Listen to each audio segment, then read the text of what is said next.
저의 마음하고도 아주 비슷해요. 그러니까 하나님을 믿냐 안 믿냐가 핵심이 아니고 교회를 떠나는 건 교회가 잘 이해되지 않는 부분이 있는 거고 그러면 떠나가는 이 청년들을 어떻게 돌아올 수 있게 할 거냐. 근데 그 출발점이 제가 볼 때는 고등학교부터예요.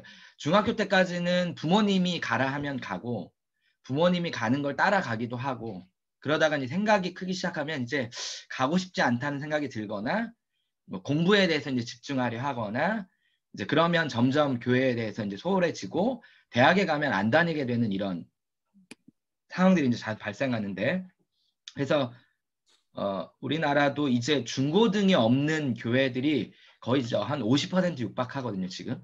교회별로.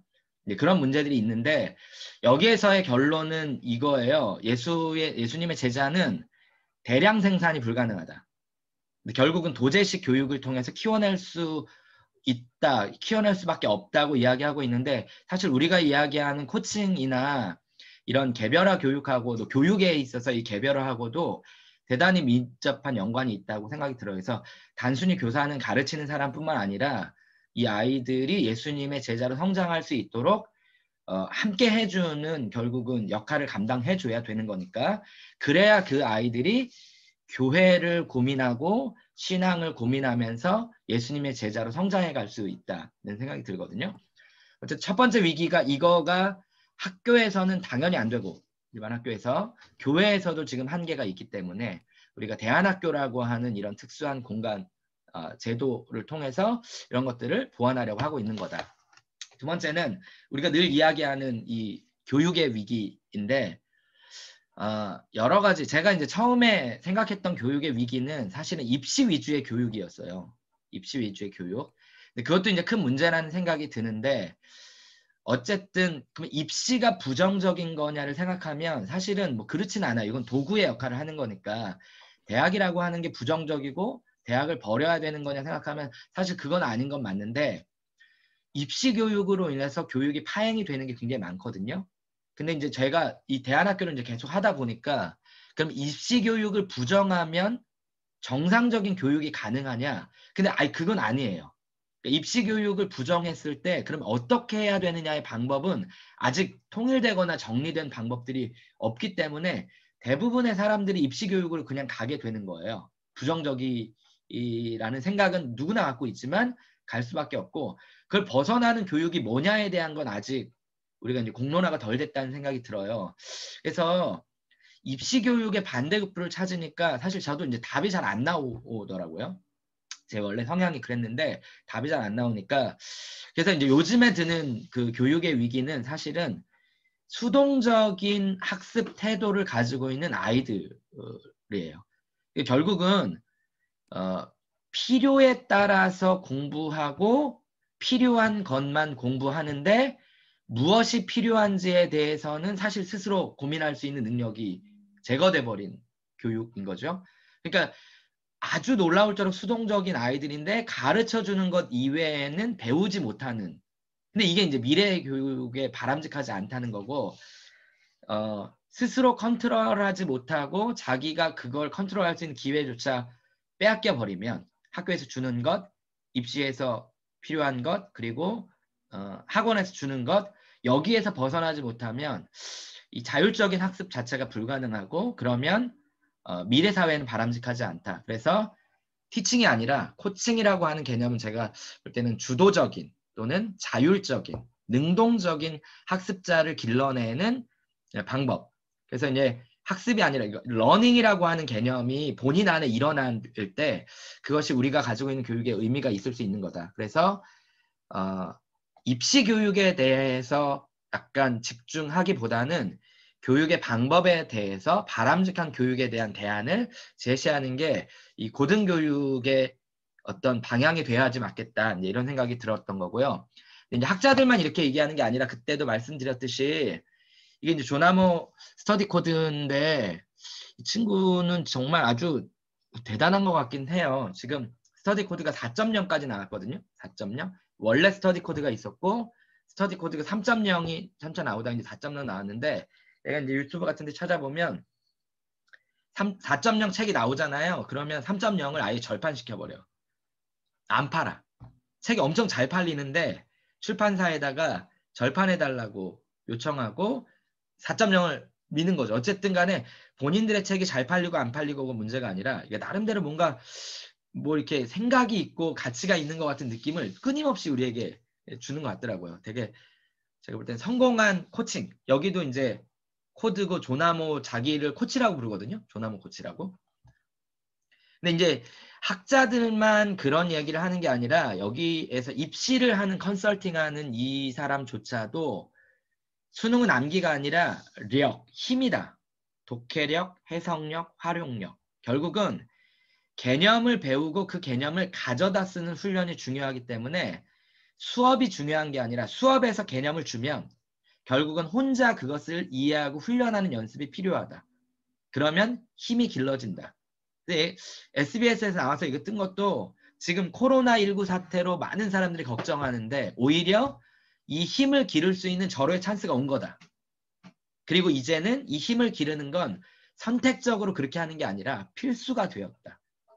그래서 수업 시간에 모든 걸 배우는 게 아니라 학원에서 모든 걸 배우는 게 아니라 자기 혼자 이해하고 훈련해서 힘을 길러내는 것이 수능을 잘 보는 가장 지름길이다라고 주장하고 있는 거죠. 그러니까 이상적인 교육을 꿈꾸는 학자들도 그리고 수능에 집중하고 입시에 집중하는 입시 컨설턴트도 결국은 본인의 힘을 길러내는 것이 오늘날엔 대단히 중요하다고 하니까 방향은 완전 다르지만 사실은 의견은 수렴되는.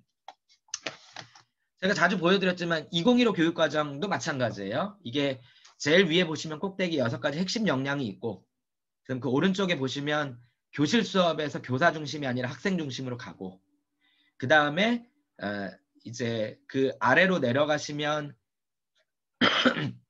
그 아래쪽 남쪽에 서쪽에 있는데 보시면 교과발 핵심 개념과 원리 중심으로 학습 내용을 적정화한다 이렇게 되어 있는데 이 적정화라고 하는 얘기는 줄인다는 얘기예요. 그러니까 학습 내용을 줄인다는 얘기거든요. 그러니까 결국은 개념과 원리만을 가르치도록 학습의 내용을 줄여서 결국은 이걸 적용할 수 있도록 아이들에게 주도권을 준다. 이게 2015 교육과정의 어떤 기본 방향이기도 해요. 그러니까 핵심 역량이라고 하는 힘 그리고 아이들의 주도성 이런 것들이 교육과정에서도 핵심이 되는 거죠. 그러니까 학자들, 입시 컨설턴트, 그 다음에 공교육에서의 어떤 방향도 다 일치된 하나의 방향으로 가지고 있기 때문에 그것이 우리에겐 필요한 거다. 결국 이제 정리하면 두 가지인데 우리는 신앙을 바탕으로 한 가치를 회복하는 것. 결국 이제 진로를 선택하고 관심 분야를 선택할 때 우리의 신앙이 우리의 믿음이 가치에 영향을 미치고 그 가치를 통해서 어떤 진로를 선택할 수 있는 게 기반이 돼야 된다.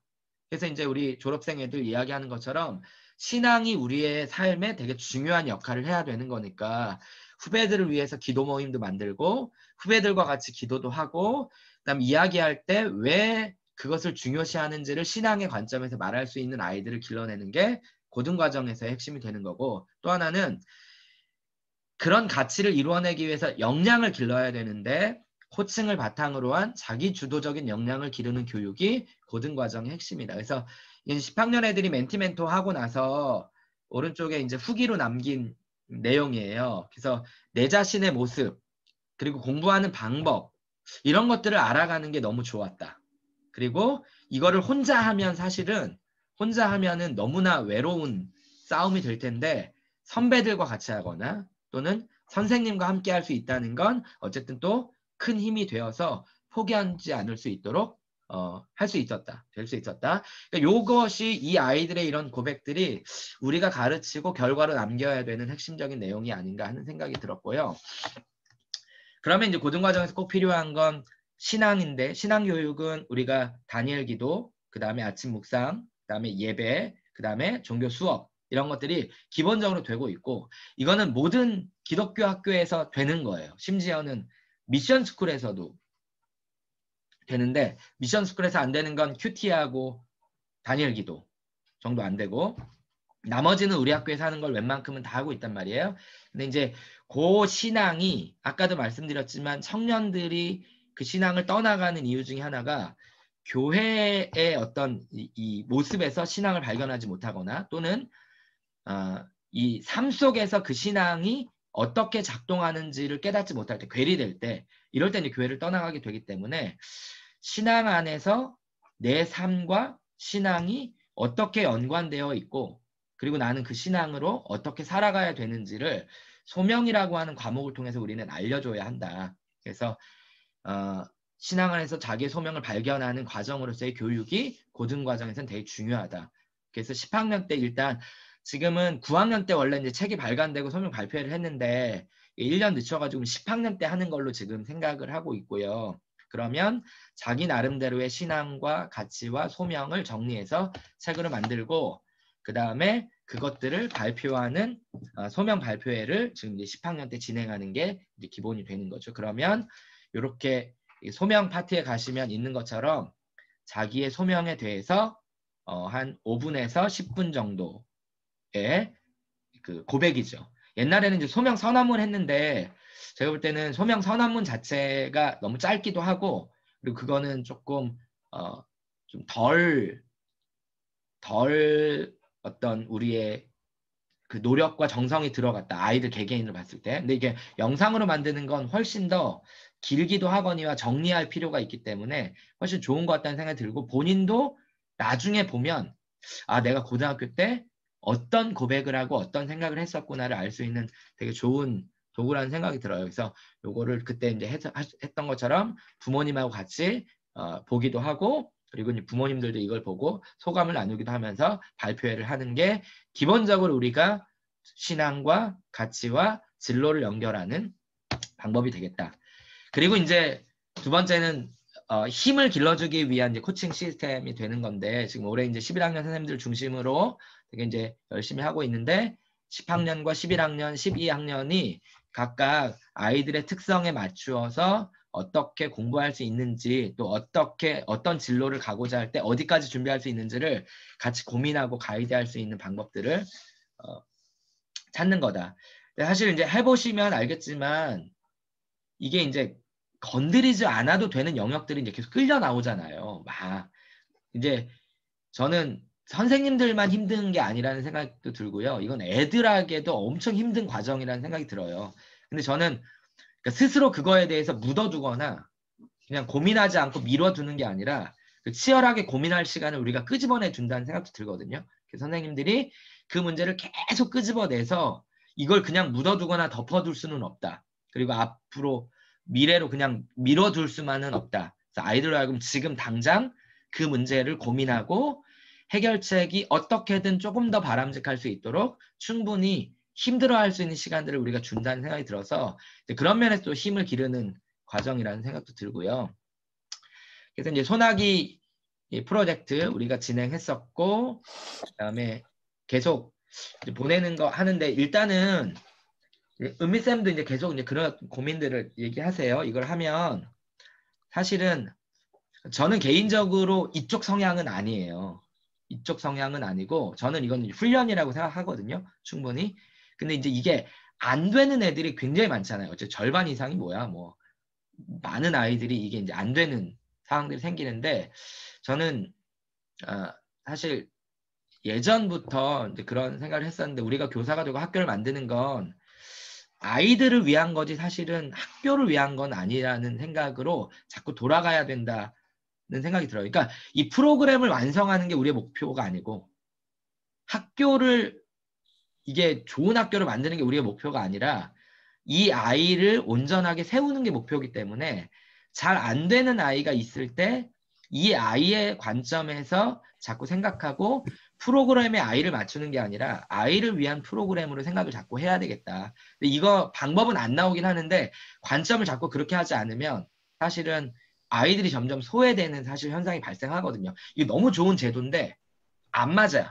그럼 아이들이 버려지는 상황들이 생기니까 그거는 또 우리가 기독교 대안학교로서의 바람직한 방향은 아닐 수도 있겠다. 그런 부분을 좀 고민하시면서 진행해 주시면 좋겠다 싶습니다. 그래서 아이들에게 이런 훈련을 시키고 스스로 이거를 할 수 있는 힘을 길러주는 건 대단히 중요하다. 그래서 계획도 세우고 올려주는 거. 그리고 이제 11학년 코칭 고민을 되게 많이 하고 계실 거고요. 자주 모이셔서 이제 얘기도 자꾸 나누시고 하실 텐데, 저는 이제 1년 정도 지나면 우리만의 코칭 어떤 방식이나 방향이 어느 정도는 잡힐 거라는 생각이 들어요. 그래서 지금 하시는 것처럼 아이들을 좀 잘 잡아주시면서 바람직한 코칭이 되도록 모여서 논의를 해주시면 되게 좋겠다 생각이 들고요. 그런 내용들을 또 잘 나누고 정리할 수 있으면 좋겠다는 생각도 들었습니다. 그 다음에 이제 코칭에서 우리가 지금은 학습 코칭을 주로 하는데, 이게 이제 다양한 영역에서 코칭이 되지만 학습 코칭을 주로 하는 이유는 아까도 말씀드렸듯이만 진로를 고민하는 과정에서 대학이라는 걸 빼고 그걸 이룰 수 있는 방법이 거의 없어요, 지금은. 그러니까 애들이 어떤 진로를 결정했어.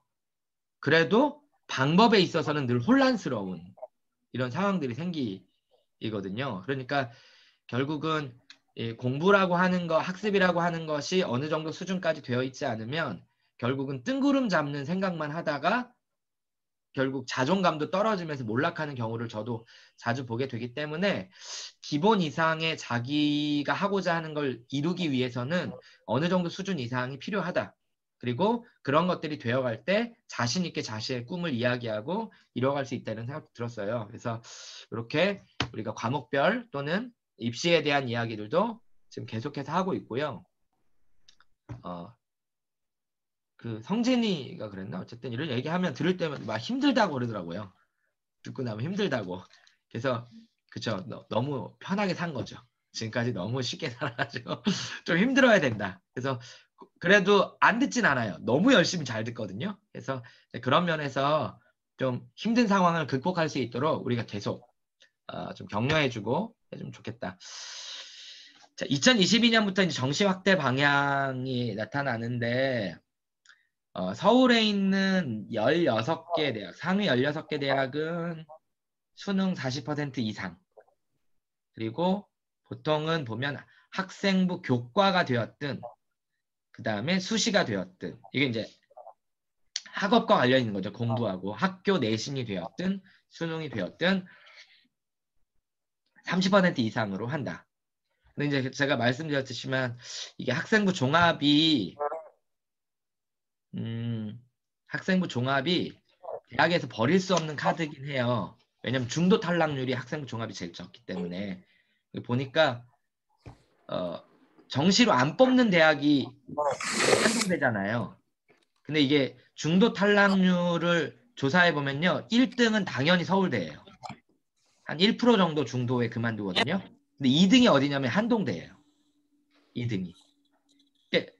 이게 이제 뭐 그냥 얘기할 수는 없지만 어쨌든 한동대는 독특한 뭐 학교긴 하지만 거의 학생 종합으로만 뽑잖아요. 수시로만 뽑잖아요. 그러니까 정시로 뽑지 않기 때문에 수시에서 종합으로 뽑은 애들이 탈락률이 없는 거예요. 그러니까 꾸준히 그 학교를 그 과를 계속 다니는 거죠. 대학의 입장에서도 학생부 종합을 포기할 수는 없는데 수능이 강조돼. 그러면 이제 수능과 학생부 종합의 양방향으로 대학의 그 수시와 정시 이렇게 양분화돼서 심플하게 될 가능성이 상당히 높다는 생각이 들거든요. 그래서 이제 우리가 준비하는 건 수능을 볼 거냐, 학생부 종합을 할 거냐. 이 두 개를 이제 학생부 정리하는 거하고 또 공부시키는 거하고 이 두 개를 가지고 이제 우리가 양분화를 하면 심플하게 대학 입시의 방향하고는 맞아지지 않을까 하는 생각이 드는 거고요. 말씀드렸듯이 공부할 때도 근데 뭐가 중요하냐면 전공 적합성이 되게 중요하다고 그랬잖아요. 이게 학생부 종합전형인데 위에 있는 두 개가 학업하고 전공 적합성이 사실은 눈에 잘 보이는 거고 아래에 있는 인성하고 발전 가능성은 잘 보이지 않기 때문에 입학사정관들도 이걸 가지고 결정적인 점수를 주기는 사실 힘들다고 하거든요. 그러니까 결국은 공부할 때 어떤 전공에 적합한 공부를 할 거냐가 중요하다. 그래서 이제 그 가치가 되는 게 어떤 공부를 할 거냐. 그 다음에 그걸 이루기 위해서 공부를 나는 어디까지 한 거냐. 그래서 우리의 방향 두 가지 방향이 잘 조합이 되면 그러면 학생부 종합이 되었든 아니면 수능이 되었든 뭐 어떤 방향이든지 우리는 충분히 준비할 수 있는 그런 교육과정이 될 수 있을 것 같다 생각이 들고요. 그 다음에 이제 MD 스콜레가 이번에 어쨌든 통합답사형에서 업그레이드 버전으로 되어 있는데 이게 저는 이제 신앙하고도 관련이 있다 생각하거든요. 왜냐하면 본인이 생각하는 가치가 이게 삶으로 어떻게 연결되느냐 하는 거예요. 그래서 이게 이제 소영쌤이 적어주신 그 가이드 중에 일부분인데 이 핵심적인 가치하고 그리스도인의 역할을 연결하고 이게 어떻게 삶으로 지속될 수 있을 거냐는 훈련하는 연습이기 때문에 이런 것도 공부를 하는 동기를 발견하는데 되게 좋은 역할을 할 수 있겠다 싶은 거고요. 이렇게 4개로 해서 지금 기본적으로 4개가 이런 식으로 지금 진행이 되려고 하는 거고 각각 그 온라인에서 지금 일정은 다 정리가 되어가고 있는 걸로 제가 알고 있습니다. 그래서 이게 MD 스콜레 여기가 제가 속한 평화팀인데요. 그래서 27일 날은 사회적 기업 갔다 오고 그 다음에 28일은 새터민 학교 탈북민 학교 갔다 오고 그 다음에 29일은 DMZ 가서 보고 약간 걷고 이런 것들을 하고 있는데 각각 팀장을 정해가지고 역할 분담하고 잘 진행이 되고 있는 것 같습니다. 그 다음에 진로와 관련해서 온라인 컨텐츠 활용하는 거 K무코 지금 잘 하고 있고요. 조금 이것도 내년에는 좀 업그레이드 시켜가지고 좀 체계적으로 할 수 있으면 좋겠다 생각도 들어요. 그리고 대입 전형 이런 거 있다 설명 들었고요. 면접 준비 이렇게 한다 했었고요. 졸업생 진학 현황 이거 제가 다시 정리했거든요. 그 4년대 대학 중심으로 했고요. 쌤이 되게 좋아라 해주시고 이래가지고 여기다 하나 더 놓고 싶어요. 티칭이 아니라 코칭을 넣어야 되나 지금 고민 진행했습니다. 네, 고생하셨어요.